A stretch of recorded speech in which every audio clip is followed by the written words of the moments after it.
ओम शांति। 1 अप्रैल 2024। बाबा के महावाक्य। मीठे बच्चे, तुम्हारा यह जीवन देवताओं से भी उत्तम है, क्योंकि तुम अभी रचयिता और रचना को यथार्थ जानकर आस्तिक बने हो। प्रश्न। संगम युगी ईश्वरीय परिवार की विशेषता क्या है जो सारे कल्प में नहीं होगी? उत्तर। इसी समय स्वयं ईश्वर बाप बनकर तुम बच्चों को संभालते हैं, टीचर बनकर पढ़ाते हैं और सतगुरु बनकर तुम्हें गुलगुल फूल बनाकर साथ ले जाते हैं। सतयुग में दैवी परिवार होगा, लेकिन ऐसा ईश्वरीय परिवार नहीं हो सकता। तुम बच्चे अभी बेहद के सन्यासी भी हो, राजयोगी भी हो, राजाई के लिए पढ़ रहे हो। ओम शांति। यह स्कूल व पाठशाला है। किसकी पाठशाला है? आत्माओं की पाठशाला। यह तो जरूर है, आत्मा शरीर बगैर कुछ सुन नहीं सकती। जब कहा जाता है आत्माओं की पाठशाला, तो समझना चाहिए आत्मा शरीर बगैर तो समझ नहीं सकती। फिर कहना पड़ता है जीव आत्मा।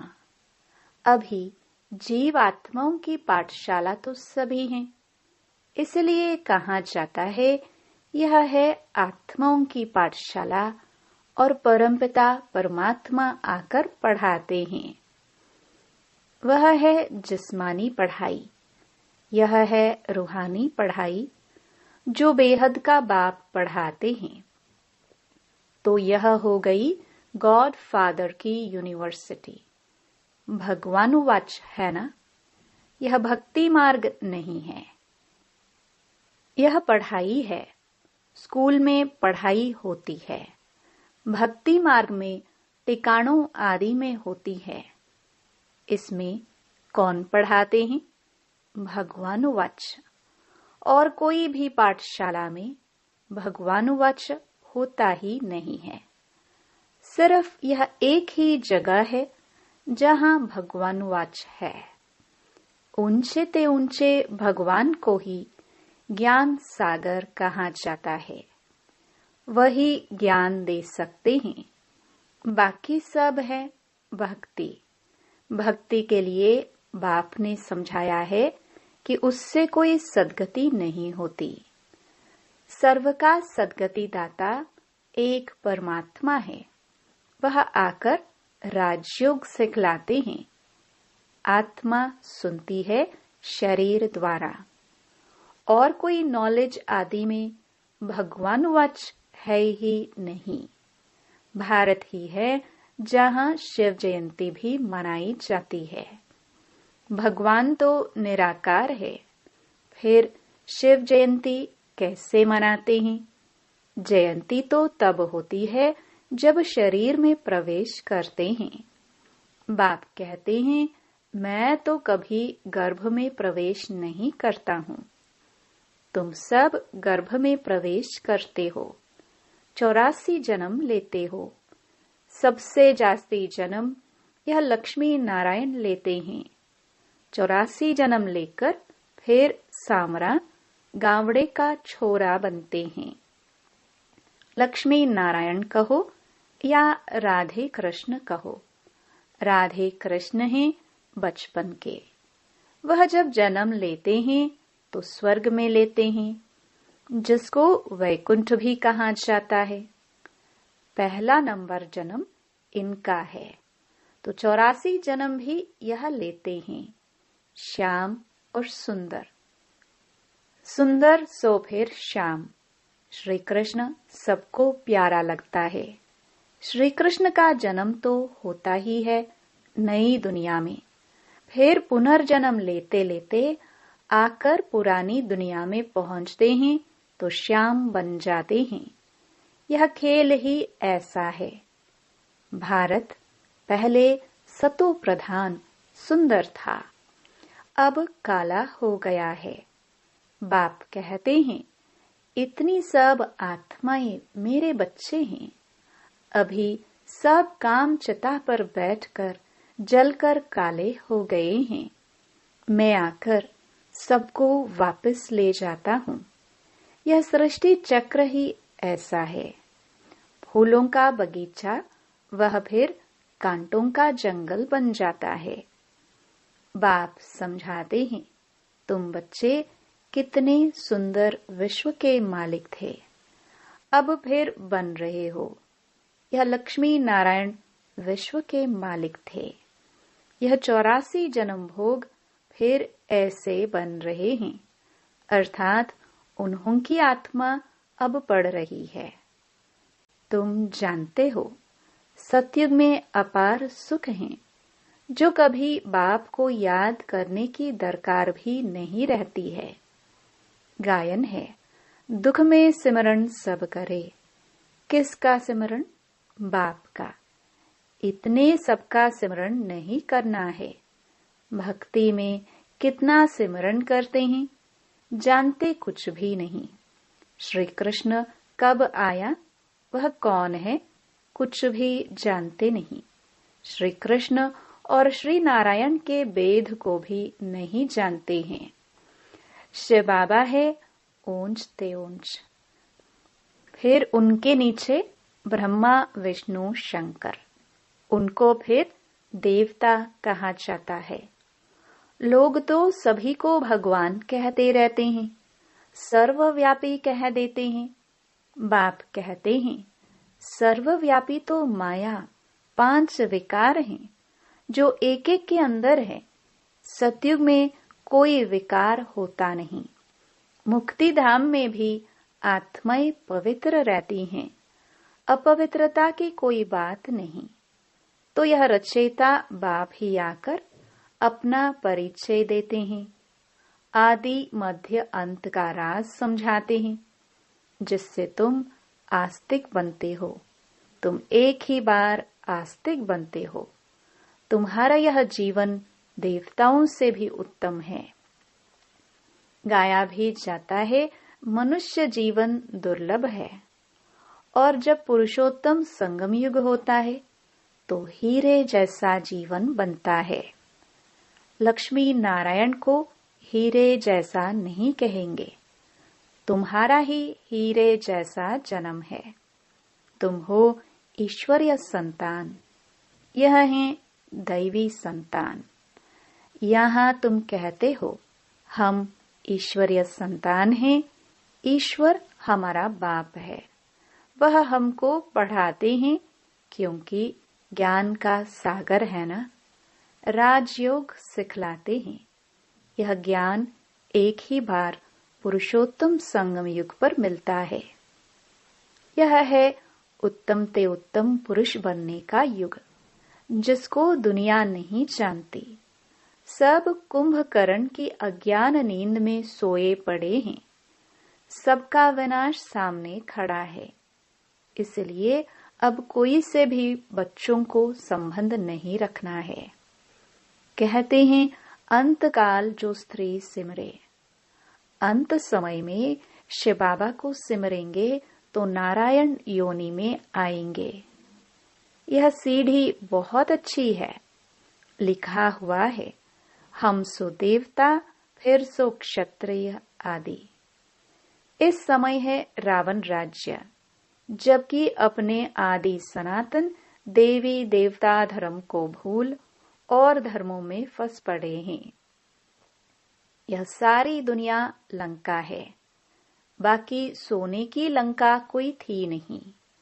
बाप कहते हैं, तुमने अपने से भी जास्ती मेरी ग्लानि की है।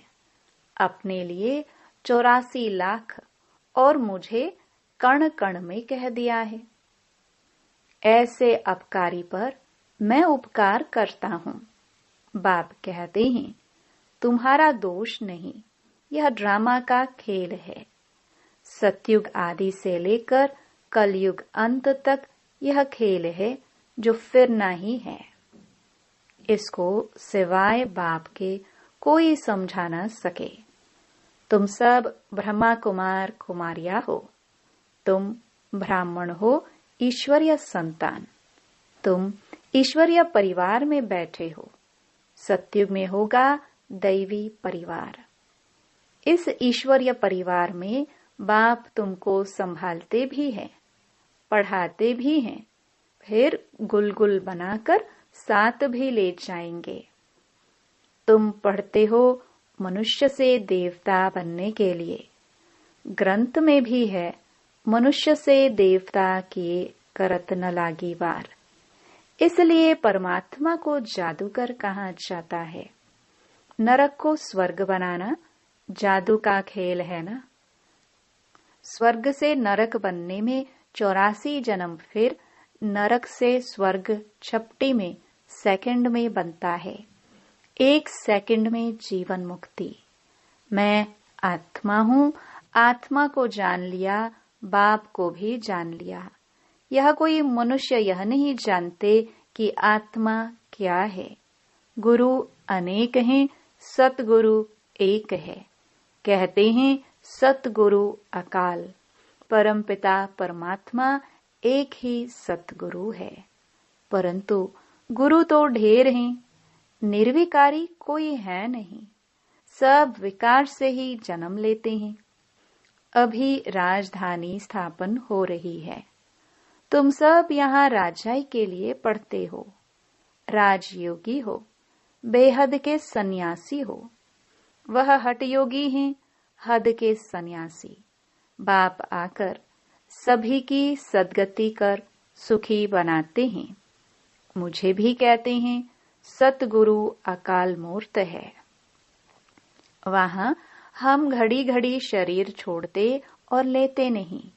काल नहीं खाता। तुम्हारी भी आत्मा अविनाशी है, परंतु पतित और पावन बनती है, निर्लेप नहीं है।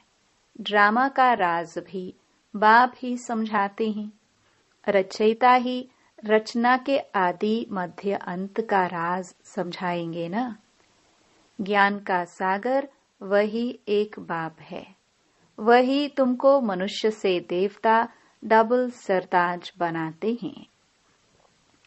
तुम्हारा जन्म कौड़ी जैसा था, अब तुम हीरे जैसा बन रहे हो। बाप ने हम सो हम का मंत्र भी समझाया है। वह कह देते आत्मा सो परमात्मा, परमात्मा सो आत्मा, हम सो हम। बाप कहते हैं आत्मा सो परमात्मा कैसे बन सकती है। बाप तुमको समझाते हैं हम आत्मा इस समय तो ब्राह्मण हैं, फिर हम आत्मा ब्राह्मण सो देवता बनेंगे, फिर सो क्षत्रिय बनेंगे, फिर शूद्र सो ब्राह्मण। सबसे ऊंचा जन्म तुम्हारा है। यह है ईश्वरीय घर। तुम किसके पास बैठे हो? मात पिता के पास। सब भाई बहन हैं। बाप आत्माओं को शिक्षा देते हैं। तुम सब हमारे बच्चे हो, वर्षे के हकदार हो। इसलिए परमात्मा बाप से हर एक वर्षा ले सकते हैं। बूढ़े छोटे बड़े सबको हक है बाप से वर्षा लेने का। तो बच्चों को भी यही समझाओ। अपने को आत्मा समझो और बाप को याद करो तो पाप कट जाएंगे। भक्ति मार्ग वाले इन बातों को कुछ भी समझेंगे नहीं। अच्छा, मीठे मीठे सिखिलदे बच्चों प्रति मात पिता बाप दादा का याद प्यार और गुड मॉर्निंग। रूहानी बाप की रूहानी बच्चों को नमस्ते। रात्रि क्लास। बच्चे बाप को पहचानते भी हैं, समझते भी हैं कि बाप पढ़ा रहे हैं। उनसे बेहद का वर्षा मिलना है। परंतु मुश्किलात यह है जो माया भुला देती है, कोई ना कोई विघ्न डाल देती है जिससे बच्चे डर जाए। उसमें भी पहले नंबर में विकार में गिरते हैं। आंखें धोखा देती हैं। आंखें कोई निकालने की बात नहीं। बाप ज्ञान का नेत्र देते हैं। ज्ञान और अज्ञान की लड़ाई चलती है। ज्ञान है बाप, अज्ञान है माया। इनकी लड़ाई बहुत तीखी है। गिरते हैं तो समझ में नहीं आता, फिर समझते हैं मैं गिरा हुआ हूँ, मैंने अपना बहुत अकल्याण किया है। माया ने एक बार हराया तो फिर चढ़ना मुश्किल हो जाता है। बहुत बच्चे कहते हैं हम ध्यान में जाते, परंतु उसमें भी माया प्रवेश हो जाती है। पता भी नहीं पड़ता है। माया चोरी कराएगी, झूठ बुलवाएगी। माया क्या नहीं कराती है, बात मत पूछो। गंदा बना देती है। गुलगुल बनते बनते फिर चीची बन जाते हैं। माया ऐसी जबरदस्त है जो घड़ी घड़ी गिरा देती है। बच्चे कहते हैं बाबा हम घड़ी घड़ी भूल जाते हैं। तदबीर कराने वाला तो एक ही बाप है, परंतु किसकी तकदीर में नहीं है तो तदबीर भी कर नहीं सकते। इसमें कोई के पास खात्री भी नहीं हो सकती। न एक्स्ट्रा पढ़ाते हैं। उस पढ़ाई में तो एक्स्ट्रा पढ़ने लिए टीचर को बुलाते हैं। यह तो तकदीर बनाने लिए सभी को एक रस पढ़ाते हैं। एक एक को अलग कहाँ तक पढ़ाएंगे? कितने ढेर बच्चे हैं। उस पढ़ाई में कोई बड़े आदमी के बच्चे होते हैं, अधिक खर्च कर सकते हैं, तो उनको एक्स्ट्रा भी पढ़ाते हैं। टीचर जानते हैं कि यह डल है, इसलिए पढ़ाकर उनको स्कॉलरशिप लायक बनाते हैं। यह बाप ऐसे नहीं करते हैं। यह तो सभी को एक रस पढ़ाते हैं। वह हुआ टीचर का एक्स्ट्रा पुरुषार्थ कराना। यह तो एक्स्ट्रा पुरुषार्थ किसको अलग कराते नहीं है। एक्स्ट्रा पुरुषार्थ माना ही टीचर कुछ कृपा करते हैं। भल ऐसे पैसे लेते हैं, खास टाइम दे पढ़ाते हैं, जिसमें वह जास्ती पढ़कर होशियार होते हैं। यहाँ तो जास्ती कुछ पढ़ने की बात ही नहीं। इनकी तो बात ही एक है। एक ही महामंत्र देते हैं, मन मनाभव का। याद से क्या होता है, यह तो तुम बच्चे समझते हो। बाप ही पतित पावन है, जानते हो।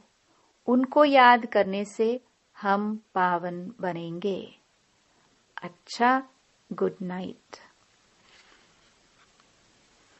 धारणा के लिए मुख्य सार। पहला, सारी दुनिया अब कब्र दाखिल होनी है। विनाश सामने है, इसलिए कोई से भी संबंध नहीं रखना है। अंत काल में एक बाप ही याद रहे। दूसरा, श्याम से सुंदर, पतित से पावन बनने का यह पुरुषोत्तम संगम युग है। यही समय है उत्तम पुरुष बनने का। सदा इसी पुरुषार्थ में रह स्वयं को कौड़ी से हीरे जैसा बनाना है। वरदान। ज्ञान धन द्वारा प्रकृति के सब साधन प्राप्त करने वाले पद्मा पदम पति भव। ज्ञान धन स्थूल धन की प्राप्ति स्वतः कराता है। जहाँ ज्ञान धन है, वहाँ प्रकृति स्वतः दासी बन जाती है। ज्ञान धन से प्रकृति के सब साधन स्वतः प्राप्त हो जाते हैं। इसलिए ज्ञान धन सब धन का राजा है। जहाँ राजा है वहाँ सर्व पदार्थ स्वतः प्राप्त होते हैं। यह ज्ञान धन ही पद्मा पदम पति बनाने वाला है। परमार्थ और व्यवहार को स्वतः सिद्ध करता है। ज्ञान धन में इतनी शक्ति है जो अनेक जन्मों के लिए राजाओं का राजा बना देती है। स्लोगन: कल्प कल्प का विजयी हूँ। यह रूहानी नशा इमर्ज हो तो माया जीत बन जाएंगे। ओम शांति।